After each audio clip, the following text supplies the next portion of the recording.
Mrs. Clara stood before the mirror, examining herself under the dim morning light that filtered softly through the curtains. The reflection staring back at her was barely recognizable. Her once lively, confident features were now masked with shadows of sorrow, marked by fresh bruises and fading scars, cruel reminders of the rage-filled hands of her husband, Mr. Victor. Her skin, where once blush lived, was now a canvas of purple and blue. Her eyes had lost their spark, now replaced by the haunted glaze of despair.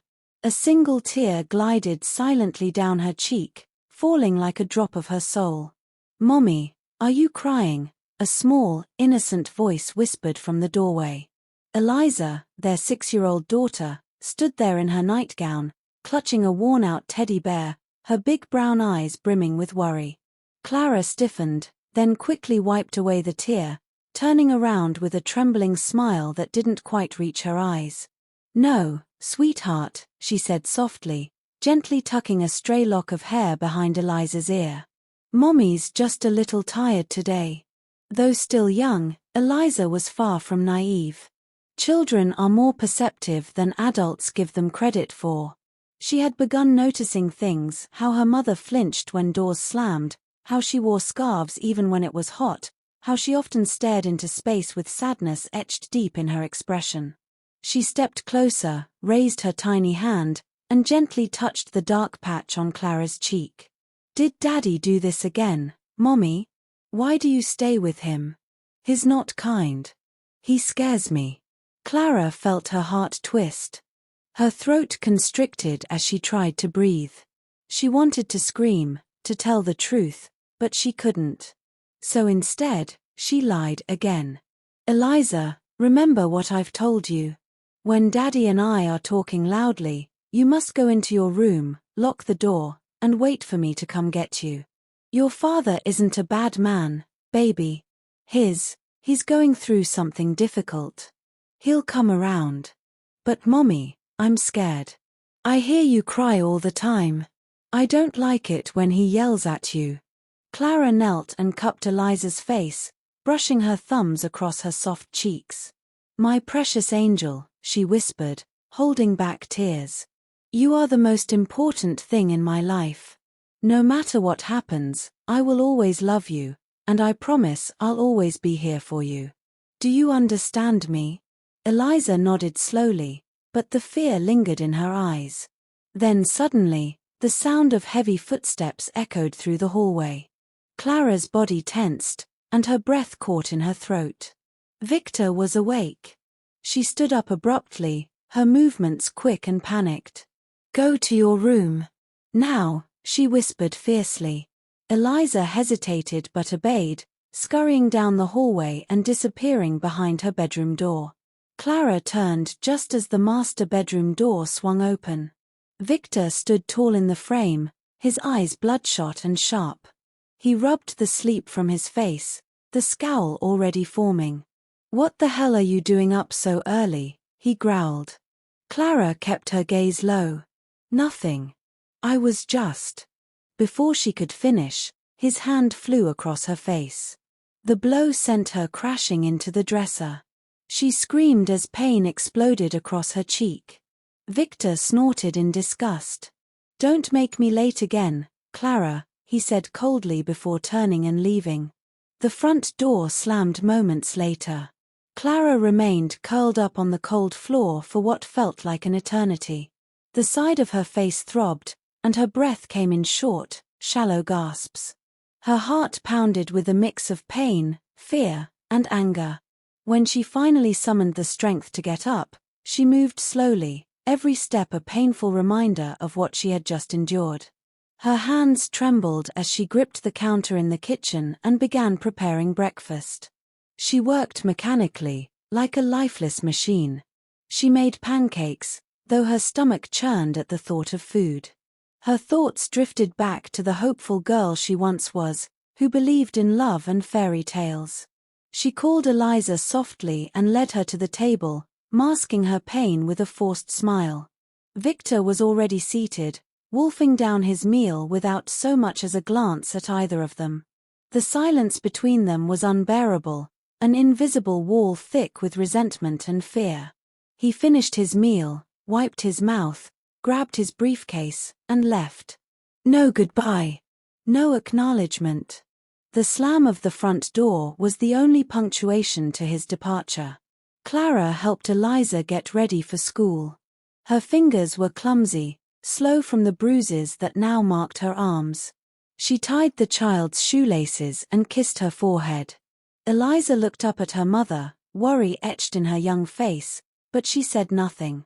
Clara walked her to the school bus stop, each step filled with dread, but also a strange sense of resolve building deep within her. As the bus disappeared down the street, a fresh wave of guilt and helplessness engulfed her. What kind of life was this for a child? She deserved playgrounds and bedtime stories, not locked doors and whispered cries. Clara walked back inside the house, which now felt less like a home and more like a prison. She sat on the couch, surrounded by elegant furniture and lifeless silence. The vastness of the space felt colder than ever. Her mind drifted back to who she used to be. There was a time when she had dreams, bright, bold dreams. She had earned her degree with distinction. She was self-sufficient, lively, and admired at her workplace. She had a life she had worked hard to build. She remembered the satisfaction she felt watching her career blossom, traveling for seminars, and receiving awards. Victor had walked into that life like a breeze. Charming, mysterious, and attentive, he had swept her off her feet. She had ignored the subtle warning signs, the tiny red flags, blaming the distance for any miscommunication. She had believed in his promises. The proposal had come like a fairy tale, roses, candles, and a heartfelt speech. She had accepted with stars in her eyes. Now those stars had burned out, replaced by sleepless nights and silent tears. She remembered the day she told him she was pregnant. His reaction had been explosive. He had thrown the biggest party their neighborhood had ever seen.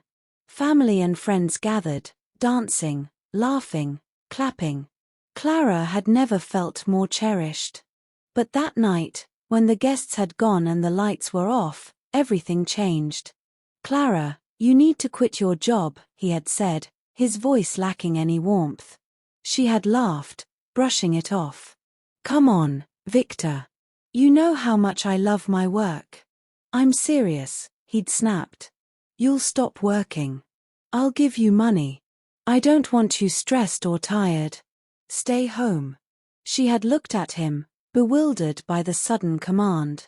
"Victor, I understand you're concerned, but my work means a lot to me. It's not just a job, it's part of who I am. I've spent years building my career. My colleagues respect me. I've got responsibilities." But he wasn't listening. His face hardened. His voice grew colder. "I don't care about your so-called responsibilities. You're going to stay home, and that's it. I'm your husband, Clara. I make the decisions." She tried to reason with him, her tone calm but pleading. "Please, can we talk about this another time?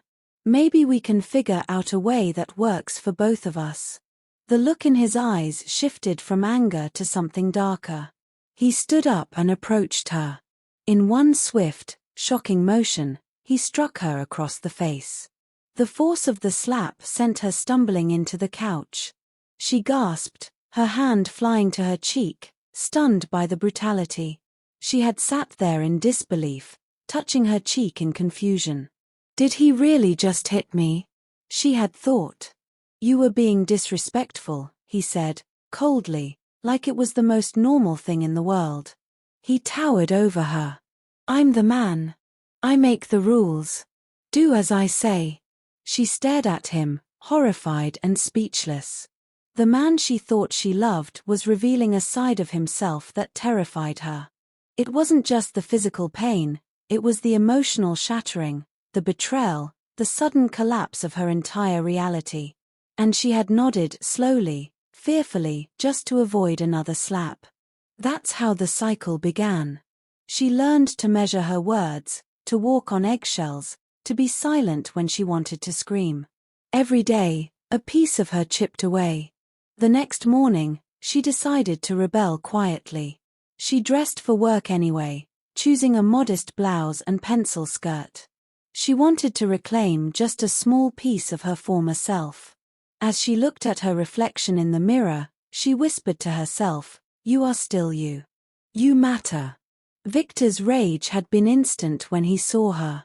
"What are you wearing?" he growled, his eyes narrowing with rage. Clara's heart pounded, but she stood her ground. "I'm going to work," she replied, voice shaking but steady enough to convey resolve. Victor's face contorted with fury.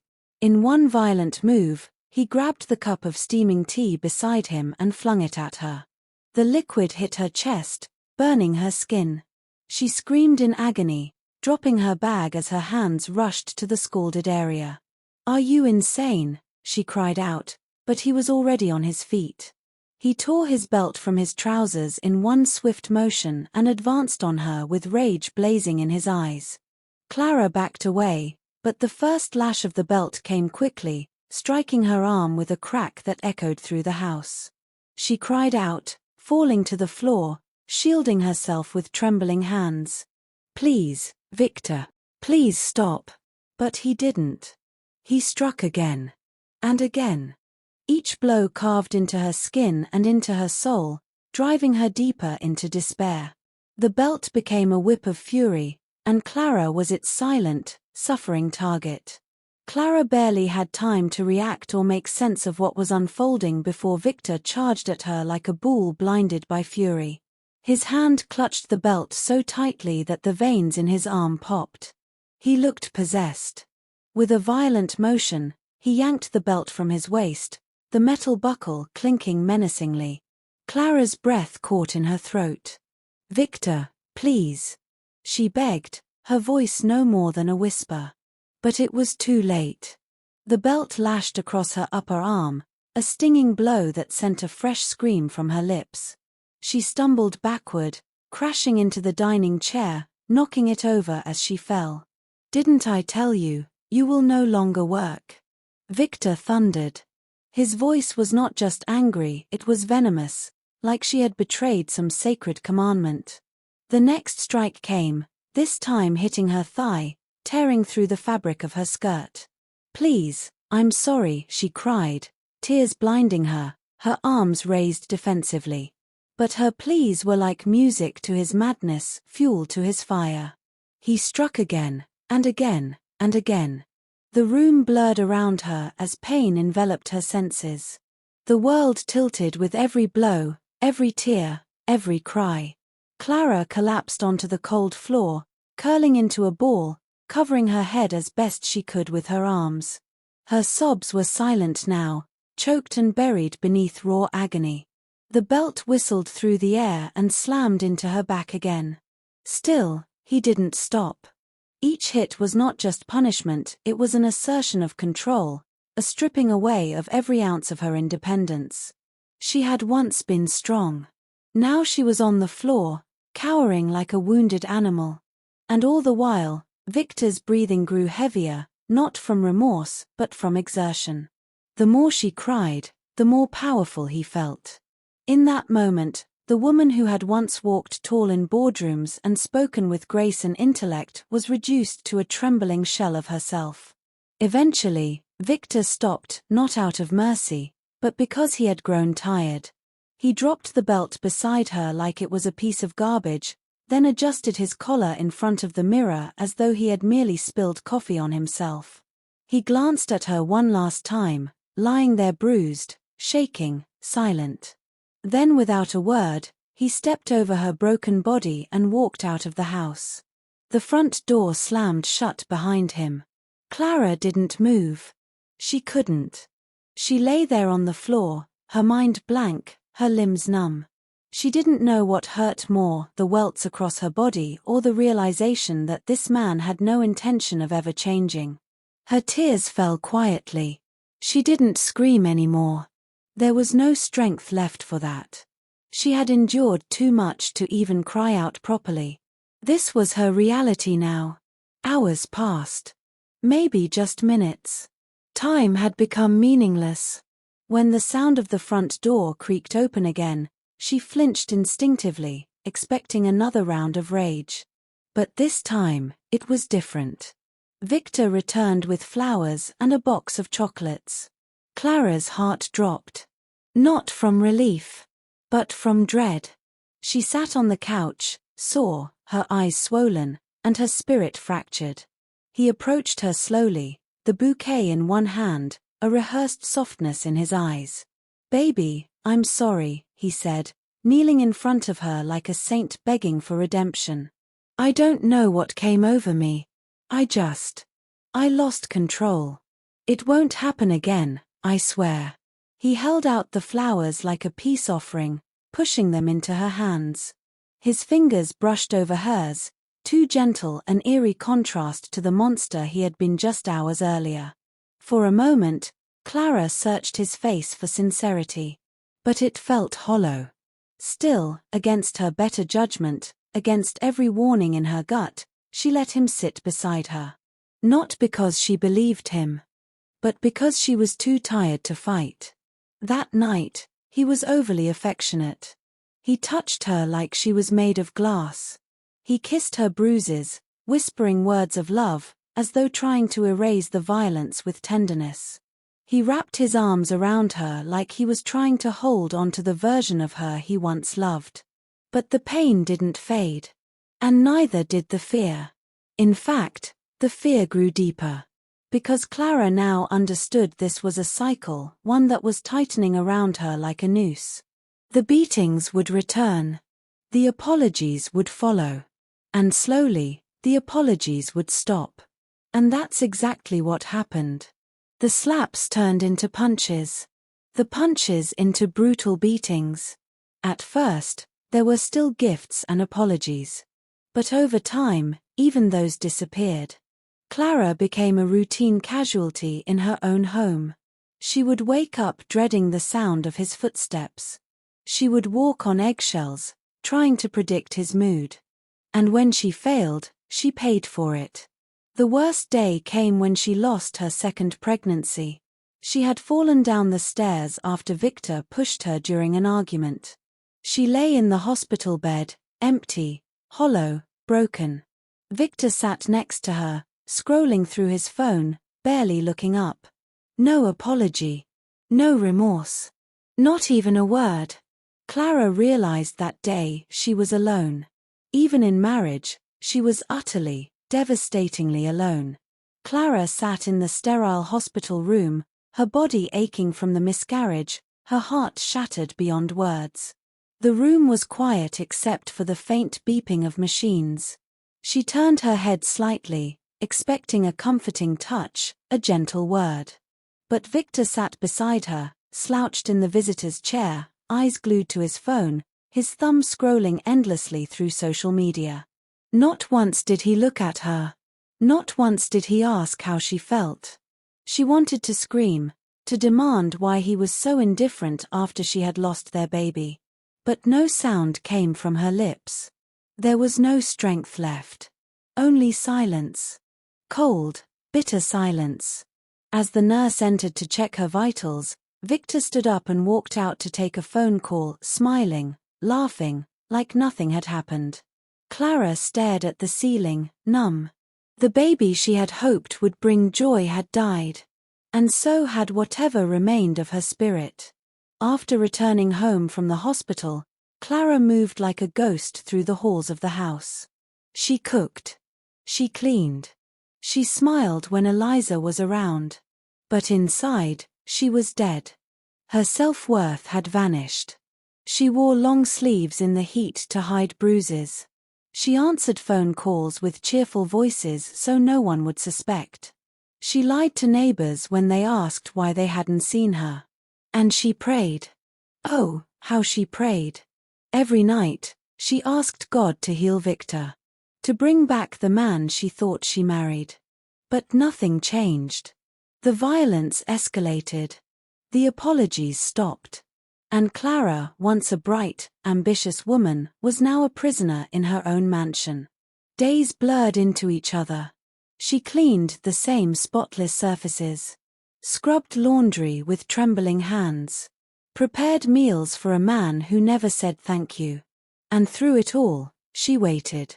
Waited for the only light in her life, Eliza. That little girl with her innocent smile and curious questions was the only reason Clara kept breathing. She lived for the sound of Eliza's laughter, for the hugs, for the tiny notes she left saying "I love you, Mommy." But even Eliza had started changing. She was quieter now. She watched her mother more closely. She flinched when her father raised his voice.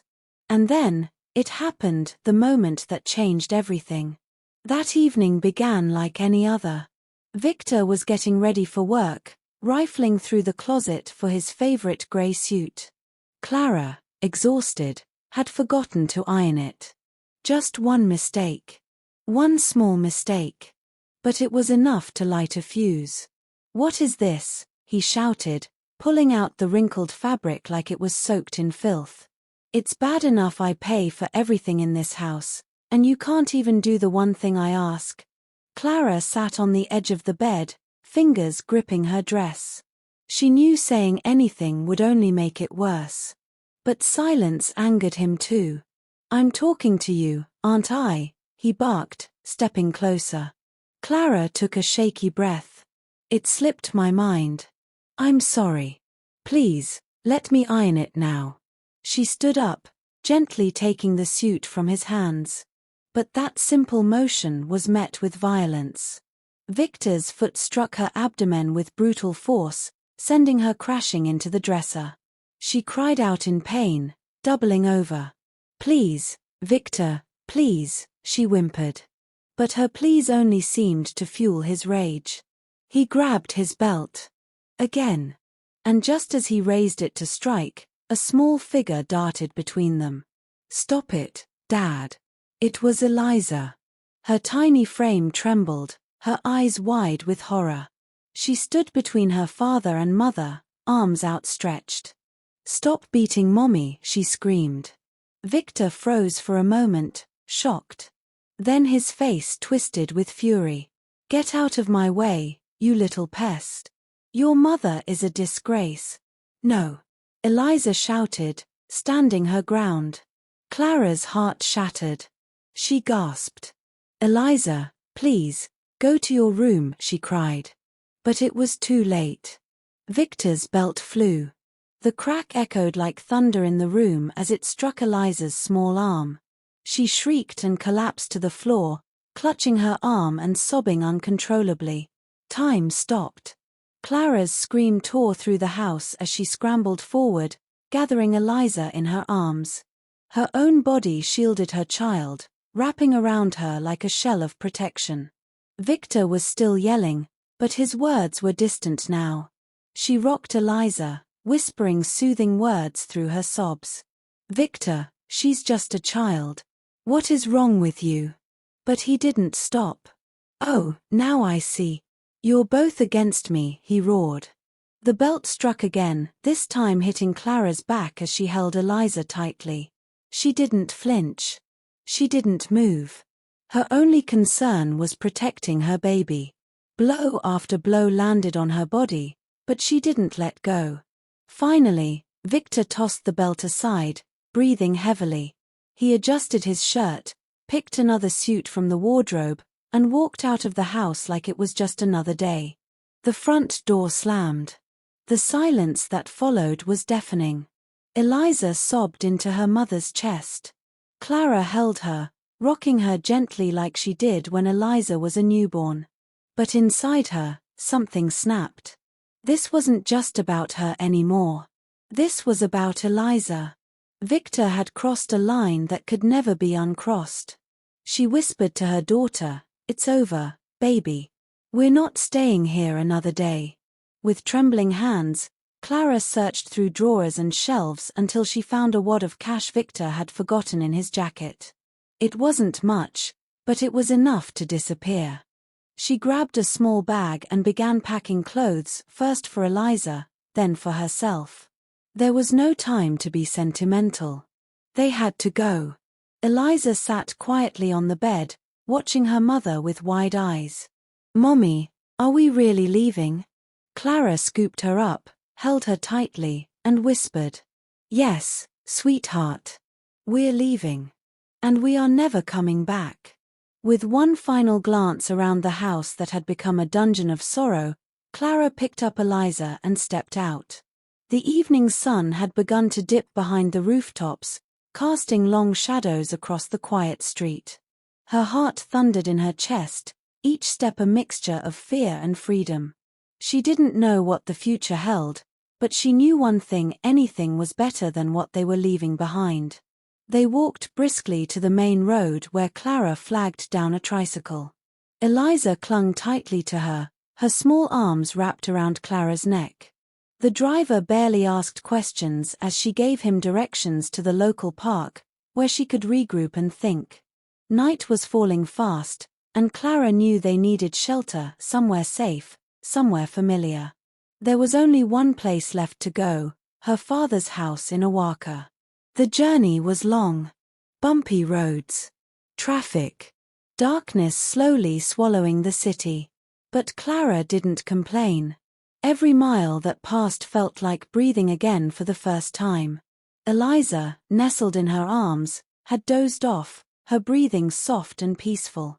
She looked at her daughter's sleeping face and silently promised her, "This ends now. You will never suffer again." It was late when they arrived at the compound. The iron gate was still the same, creaking with rust as Clara knocked. Her pulse raced as she waited. Would they be welcomed? Would they be safe here? After a few seconds, the gate slowly opened, and her mother stood there, holding a lantern. She froze in place when she saw them, Clara's bruised face, Eliza's swollen eyes. My God! Clara! Tears welled up in Clara's eyes. Mama, we're home. No more explanations were needed. Her mother rushed forward, embracing them tightly. She ushered them inside the small bungalow. Warmth. Familiar smells. Clean floors. Clara exhaled for the first time in years. They bathed. They ate. And that night, for the first time in forever, Clara slept without fear. No shouting. No footsteps. No belts. Just peace. She held Eliza in her arms as they lay on the old mattress in her childhood bedroom. Tears slipped silently down her cheeks, not from pain, but from relief. Back in Lagos, Victor returned home late. His day had been frustrating, and all he wanted was peace and food. He didn't notice anything odd at first. He kicked off his shoes, loosened his tie, and headed to the bedroom. The silence didn't register until he called out. Clara. No answer. His eyes darted around the room. The closet door was ajar. Half of Clara's clothes were missing. Eliza's school bag was gone. He yanked open the drawers, some money missing. Panic hit him like cold water. His chest tightened. She left, he whispered, barely believing it himself. She actually left me? Victor stormed through the house, flinging open doors as if she might be hiding. But it was empty. Every corner. Gone. He clenched his fists, pacing like a caged animal. Where could she have gone? He had isolated her from her friends, kept her from working, from earning. She had nowhere to run. No one to help her. He yanked his phone from his pocket and called one of his neighbors. Did you see Clara leave? No, I didn't notice anything, they replied. It was as if she had vanished into thin air. Victor's fury boiled. How could she do this? How dare she walk out? He thought she was weak, dependent, powerless. But now she was gone. And for the first time in his life, he was alone. No breakfast. No pressed clothes. No one to vent his anger on. He stumbled into the kitchen and tried to make pancakes. The batter was lumpy. The tea tasted like boiled socks. He burned the first pancake. The second one stuck to the pan. Frustrated, he slammed the utensils down and walked away, forgetting to turn off the gas stove. He entered the bathroom and stood under the shower, letting the water pound against his skin. His mind raced. She left. She really left. And then another thought hit him. The contract meeting. He dashed out of the shower and glanced at the clock. 8:30 a.m. His meeting had been scheduled for 8 a.m. He shouted, scrambling to throw on a suit, any suit. He grabbed his office bag and keys and rushed out the door. The faint scent of burning gas went unnoticed. By the time he arrived at work, it was 9:30 a.m. The damage had already been done. The boardroom was empty. The investors were gone. His boss stood at the end of the hall, arms crossed, fury on his face. "You had one job, Victor," he barked. "One. Do you even understand how much money you just cost this company?" Victor stammered. Sir, I had an emergency. Save it." His boss's voice dropped to a dangerous low. "If this happens again, you're done here. Do you understand me?" Victor nodded stiffly, swallowing his anger. But it was bubbling. First Clara. Now this. His perfect world was crumbling, and someone was going to pay. Victor stood in his office, fists clenched, eyes burning with fury. The walls seemed to close in on him, mocking him with their silence. His phone buzzed in his pocket, breaking his angry thoughts. An unknown number. Irritated, he nearly declined it until something in his gut told him to answer. "Hello," he snapped. "Mr. Victor," a panicked voice crackled through the speaker. "Yes. It's your house, sir. Your house is on fire." Victor froze. "What?" "The entire mansion is in flames. We called the fire service. They're trying, but it's really bad, sir. Everything's going up in smoke." His breath caught in his throat. For a moment, he couldn't speak. His legs gave out beneath him, and he dropped into his chair, the color draining from his face. The gas, the stove. He hadn't turned it off. Without a second thought, he burst into his boss's office. "Sir, I need to leave my house is burning." His boss didn't flinch. "Permission," he said coldly, raising an eyebrow. "You think you can just lose us millions, show up late, and now ask for leave?" "Sir, please. It's an emergency." His boss shook his head, expression hard as granite. "You know what, Victor? Don't bother coming back." Victor's heart sank. "You're firing me?" "Yes," his boss said without hesitation. "Now get out." Victor stood there, stunned. His job. His home. Everything he'd built gone in mere hours. Without another word, he turned and walked out. Not with pride. Not with power. But like a man who had lost everything. He drove like a madman, swerving through traffic, ignoring red lights. His knuckles were white against the steering wheel. In the distance, he saw it, thick, black smoke curling into the sky like a funeral shroud. His mansion, his pride, his symbol of success, now reduced to embers. As he pulled up, the scene hit him like a sledgehammer. Firefighters moved like shadows through the charred remains. Hoses blasted dying flames. Neighbors watched from across the street, murmuring and pointing. Victor stepped out of the car, shaking. The smell of burning wood, plastic, and regret filled his lungs. He stumbled forward, but a firefighter stopped him. "It's too dangerous, sir. The structure might collapse." Victor looked past him at what used to be his palace, nothing but a skeleton now. Ashes. Smoke. Blackened walls. His suits, his furniture, his awards all gone. His jaw clenched. This couldn't be real. This had to be someone's fault. And in his twisted mind, there was only one person to blame. "This is all Clara's fault," he muttered through gritted teeth. If she hadn't left, if she had just stayed and obeyed, none of this would have happened. He stormed back to his car, rage boiling beneath his skin. "I'll find her," he said, his voice a growl. "I swear I will. And when I do, she'll regret it." Lost in his thoughts, he barely noticed the truck barreling toward him as he turned onto the expressway. A screech. A horn. A deafening crash. Everything went black. Paramedics arrived in minutes. Victor was barely alive, his body a broken mess of bones and blood. He was rushed to the emergency room. Doctors worked frantically to stop the internal bleeding. Machines beeped and buzzed. His body fought to survive. But his soul was hollow. Days later, he woke up in a hospital bed, surrounded by sterile white walls and the hum of machines. He couldn't move his legs. Panic set in immediately. He tried again, nothing. The doctor came in, his face grim. "Mr. Victor," he said softly. "Your spinal cord was severely damaged. I'm sorry, but you'll never walk again." Victor stared at the ceiling, refusing to accept it. Not me. Not this.